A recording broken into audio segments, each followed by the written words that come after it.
And considering how much fun Mean Gene had in his life, and the drinking that he did, 76 is a pretty good age to make it to, because Gene did not play any games, and he had his fun, and he did his fair share of partying. And he always reminded me a lot of relatives of mine. Mean Gene's a Midwestern guy. I believe he was born in South Dakota. And whenever I would just watch Mean Gene talk, or, just see him in a different type of setting, maybe if he's sitting around a table having a drink. Years ago, when WWE had that WWE 24 channel on cable, and they would do those little round table specials, and Gene would moderate those, and he would always have a cocktail with him.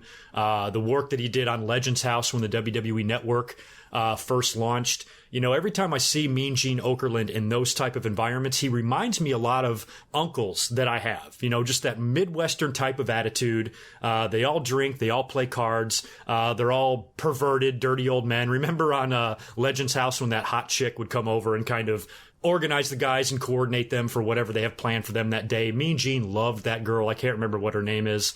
But just watching, Mean Gene around young women was always pretty funny. And he was just beloved by so many people. And he had so much on-screen chemistry with so many of those people and so many of his peers as well. Think of the chemistry he had with guys like Bobby the Brain Heenan, and even Gorilla Monsoon. I would like to think that the three of them are all having cocktails right now playing cards. I take comfort in knowing that that's probably happening. But Mean Gene Okerlund, man, he was a character. He was one of a kind, and such a hilarious guy. And his comedic timing and his wit and his ability to really guide guys through promos, especially back in the day, because, if you're a young fan, I'm going to drop a bombshell on you right here. Promo classes used to never exist. There was no such thing. And a lot of times, Mean Gene, was the guy holding the mic, and he was the guy trying to keep these wrestlers on track. And he was a part of some pretty hilarious and pretty famous interviews, whether it be in the ring, backstage. He's been involved in some very, very big history-making moments, and he's also been involved in some very funny ones. There's some pretty famous promos that I'm sure you can find on YouTube with Mean Gene Okerlund and guys like Ken Patera. I know the Ken Patera interview is one of my favorites.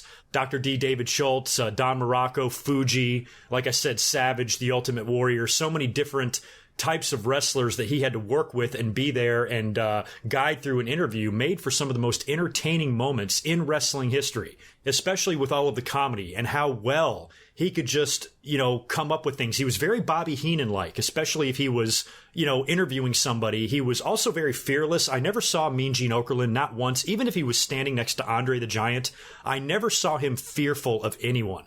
And he would have no problem calling people out. He would have no problem poking fun or making fun of them. He would have no problem stirring up the shit between two guys like he did to Bret Hart and Mr. Perfect at King of the Ring. And he would also have no problem telling people that he didn't like them. I remember the night that Hogan joined the NWO, and Mean Gene is like, "You fucking piece of shit, I can't believe you did this." He certainly wasn't a pussy. He was fearless. He was brutally honest and unapologetic about anything that he ever said. When you think back to a lot of those personalities from the 80s, you've got Andre the Giant gone, Bobby Heenan gone, Gorilla Monsoon gone, Mean Gene Okerlund gone. Last year we lost Bruno Sammartino. So many others. It's sad. It really is sad. But Mean Gene Okerlund, I will say this for the guy. He lived a full life, man. He lived a full, happy life. And like I said, he was unapologetic. He had his fun. He had his cocktails. And he had his vices. And hey, if you can do whatever you want and live life to the fullest and have a good time and make some money and drink and hang out and socialize with your friends, and you die at 76, consider yourself lucky.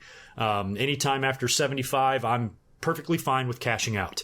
He was beloved by everybody, every wrestler that he interviewed, every fan that he met. I know there's plenty of you that are listening to this that have met the guy and taken pictures with him.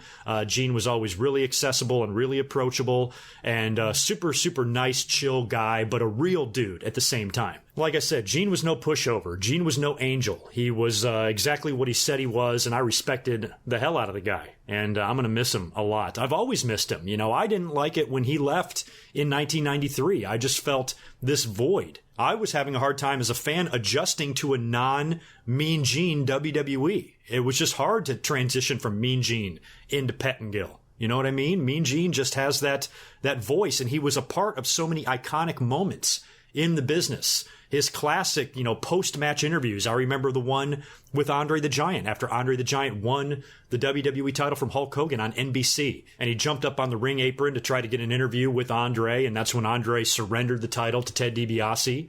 I remember his interview with Hulk Hogan right when he joined the NWO at Bash at the Beach, and he's in the ring with Hogan giving him shit. As long as I've known you, we've been friends for so long, and you're going to go out and do this. Look at all the crap in this ring. Just really giving it to Hogan and standing there right in the middle of that riot, right in the middle of that mob. And all of his moments with Ric Flair, most notably right after the Royal Rumble 1992 when Flair won the title, the "put that cigarette out" line. So, he was a part of some huge post-match interviews in wrestling, some of the biggest this business has ever seen. Mean Gene Okerlund was right there in the middle of it.